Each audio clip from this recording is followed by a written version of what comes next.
जय हिंद बच्चों, आज क्लास 11 फिजिक्स के 6 chapter work energy and power का थर्ड लेक्चर है। लेक्चर का नंबर 6.3 और आज आपको पढ़ना है एनर्जी के बारे में। एनर्जी की डेफिनेशन तो आपने छोटी क्लास में ही पढ़ा होगा। Capacity of doing work is called energy.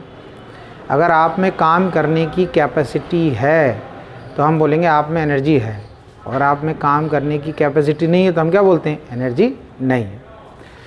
तो उसी एनर्जी, अगर हम एनर्जी की बात करें, टाइप्स ऑफ एनर्जी भी आपने छोटी क्लास में बहुत पढ़ा होगा। बहुत टाइप की एनर्जी होती है, kinetic energy, potential energy, heat energy, chemical energy, wind energy, electric energy, sound energy, ऐसे बहुत टाइप की एनर्जीज़ हैं।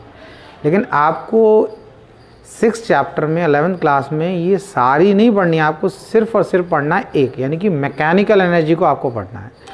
अब जो मैकेनिकल एनर्जी की जब हम बात करेंगे तो मैकेनिकल एनर्जी जो है उसको जब हम डिफाइन करने की बात करते हैं तो mechanical energy is the sum of kinetic energy and potential energy. इससे पता चल रहा है कि जो मैकेनिकल एनर्जी है वो काइनेटिक एनर्जी और पोटेंशियल एनर्जी के सम के बराबर है। यानी कि आपको अगर हम बात करें तो काइनेटिक एनर्जी के बारे में पढ़ना है और पोटेंशियल एनर्जी के बारे में पढ़ना है। अब काइनेटिक एनर्जी में क्या करना है, काइनेटिक एनर्जी की डेफिनेशन पढ़ना है और उसका डेरिवेशन ड्राइव करना है। ऐसे पोटेंशियल एनर्जी के बारे में पढ़ना है और पोटेंशियल एनर्जी का डेरिवेशन ड्राइव करना है। अब काइनेटिक एनर्जी की अगर हम बात करें तो काइनेटिक एनर्जी का डेरिवेशन दो तरीके से ड्राइव हो सकता है या दो तरीके से ड्राइव किया जाएगा। एक कंडीशन हम ये कंसीडर करेंगे कि ऑब्जेक्ट पे कांस्टेंट फोर्स लग रहा है, तब उसकी काइनेटिक एनर्जी का एक्सप्रेशन कैसे ड्राइव करेंगे। दूसरी कंडीशन देखेंगे कि ऑब्जेक्ट वही है लेकिन उस पर वेरिएबल फोर्स लग रहा है, तब काइनेटिक एनर्जी का एक्सप्रेशन कैसे ड्राइव करेंगे।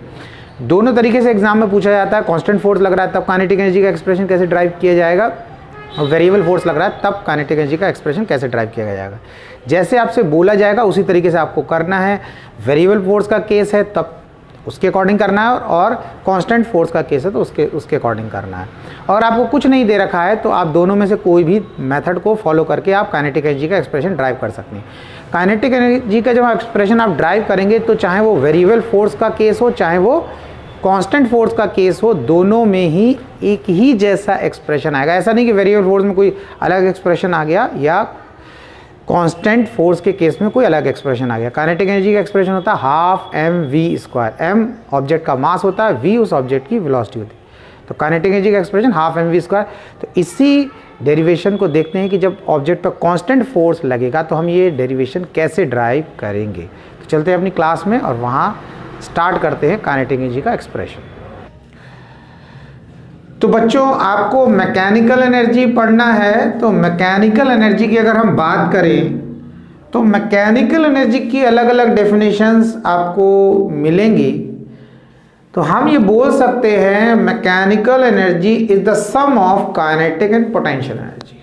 मैकेनिकल एनर्जी जो है वो काइनेटिक एनर्जी और पोटेंशियल एनर्जी का सम होता है। या मैकेनिकल एनर्जी दो तरीके की होती है, दो फॉर्म में होती है, काइनेटिक एनर्जी और पोटेंशियल एनर्जी के फॉर्म में। यहां पर आपको क्या करना है, काइनेटिक एनर्जी हम स्टार्ट करेंगे। हमें यहां पर काइनेटिक एनर्जी का एक्सप्रेशन ड्राइव करना है। अगर बात करते हैं काइनेटिक एनर्जी की तो काइनेटिक एनर्जी की डेफिनेशन बहुत ही आसान है। The energy possessed bye a body by virtue of its motion. किसी ऑब्जेक्ट के मोशन में आने की वजह से जो उसमें एनर्जी आती है उसी को हम काइनेटिक एनर्जी बोलते हैं। एक ऑब्जेक्ट रेस्ट में है, उसका कुछ मास भी है लेकिन उसकी काइनेटिक एनर्जी 0 है। अगर वो मोशन में आ जाता है यानी कि चलने लगता है, चाहे वो किसी भी वेलोसिटी से मूव कर रहा है, तो हम बोलेंगे उसमें काइनेटिक एनर्जी आ गया। तो हमारा डेरिवेशन जो स्टार्ट होगा ये है कि हमने मान लिया कि एक ऑब्जेक्ट है, उसका मास जो है वो m। एक ऑब्जेक्ट है, उसका मास m है और इनिशियली वो जो है वो रेस्ट में है। इनिशियल वो कैसा है, रेस्ट पोजीशन में है। अब हमने इस ऑब्जेक्ट पर एक फोर्स लगाया और जो फोर्स है हमारा वो कांस्टेंट फोर्स है। जब हम इस ऑब्जेक्ट पे कांस्टेंट फोर्स लगाते हैं तो ये ऑब्जेक्ट जो है मूव करने लगता है और ये इस पॉइंट, यानी कि इस पॉइंट को अगर मैं ए पॉइंट बोल दूं तो ये ए पॉइंट से बी पॉइंट पर पहुंच जाता है, यानी इस पोजीशन से ये इस पोजीशन में पहुंच जाता है। मास तो यहां पर भी इसका m ही रहना है, बट जब ये ऑब्जेक्ट ए पॉइंट से बी पॉइंट में पहुंचता है तो इसकी जो वेलोसिटी होती है वो वहां पर v हो जाती है, कुछ भी वेलोसिटी होगी। अब हमने क्या किया, हम इसमें क्या करेंगे, हम इसका एक्सप्रेशन कैसे ड्राइव करेंगे। हम इसमें जो है थर्ड इक्वेशन ऑफ मोशन है वो यूज करेंगे। थर्ड इक्वेशन ऑफ मोशन कैसे यूज करेंगे, ए से बी के बीच का जो डिस्टेंस है वो है हमारा एस। कितना है? S. Third equation of motion क्या होता है? V square minus U square equals to 2as। इस फॉर्मूले से जो ऑब्जेक्ट पे जब हमने फोर्स लगाया तो उसमें कितना एक्सेलरेशन प्रोड्यूस हुआ उसका हम एक्सप्रेशन बना लेंगे। u ऑब्जेक्ट की इनिशियल वेलोसिटी है, इसमें 0 दे रखा है, हम 0 लगाएंगे। v फाइनल वेलोसिटी है, हमें नहीं पता, हम v लिख देंगे। a एक्सेलरेशन प्रोड्यूस हुआ क्योंकि हमने इसमें फोर्स लगाया, और जब ये a से b तक पहुंचा तब इसमें डिस्प्लेसमेंट s हो गया। एक्सेलरेशन को हम स्मॉल a से रिप्रेजेंट कर रहे हैं, ये ध्यान रखेंगे, कैपिटल A से नहीं करेंगे। तो हमने इसमें क्या करा? v स्क्वायर इस पॉइंट की b पॉइंट की वेलोसिटी जो है वो v से रिप्रेजेंट करा, तो v लिख दिया हमने, माइनस a पॉइंट की जो वेलोसिटी वो इनिशियल वेलोसिटी है तो वो 0 है, तो मैंने 0 का स्क्वायर कर देना है। u के प्लेस पे 0 पुट कर दिया, 2 के प्लेस पर 2, a के प्लेस पर a और s के प्लेस पर s।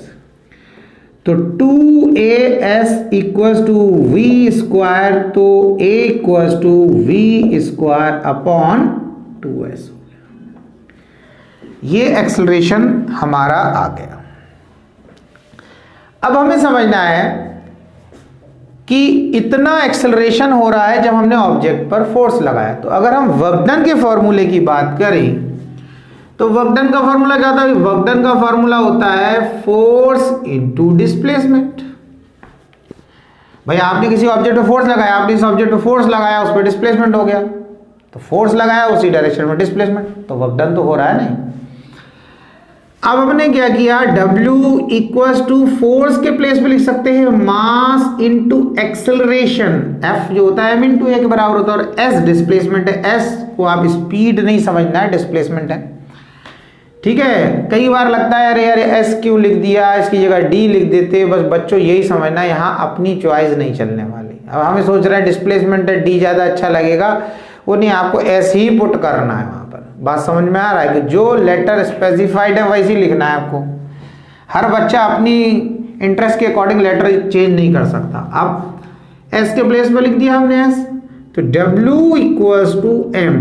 अब ये जो एक्सेलरेशन हमने कितना निकाला था? v square upon 2s। S के प्लेस पर लिख दिया S, इसके प्लेस ये कट दिया, तो क्या होगा? W equals to half mv square.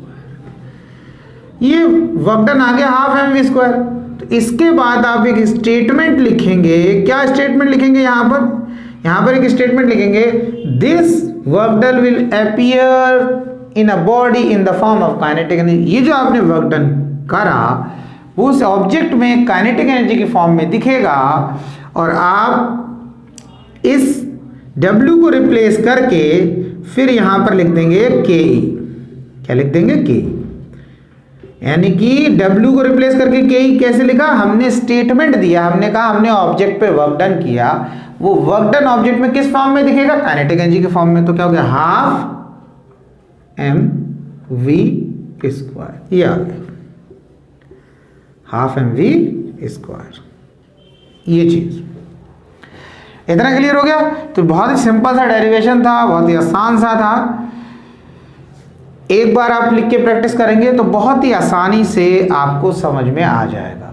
बच्चों, अगर आपको इन लेक्चर से जो आप देख रहे हैं इनसे अगर कोई फ़ायदा होता, अगर आपको लगता है ये आपके लिए बेनिफिशियल है, तो हमें कमेंट बॉक्स में कमेंट करके ज़रूर बताएं। लेक्चर अच्छा लगता है तो वीडियो को लाइक करें, सब्सक्राइब करें, शेयर करें। कोई भी दिक्कत है तो कमेंट बॉक्स में कमेंट करके मुझे बताएं, मैं उस टॉपिक पर एक लेक्चर बना दूंगा। कोशिश करते रहें, कोशिश करने वालों की हार नहीं होती, मेहनत कभी बेकार नहीं होती। पढ़ते रहें, आगे बढ़ते रहें।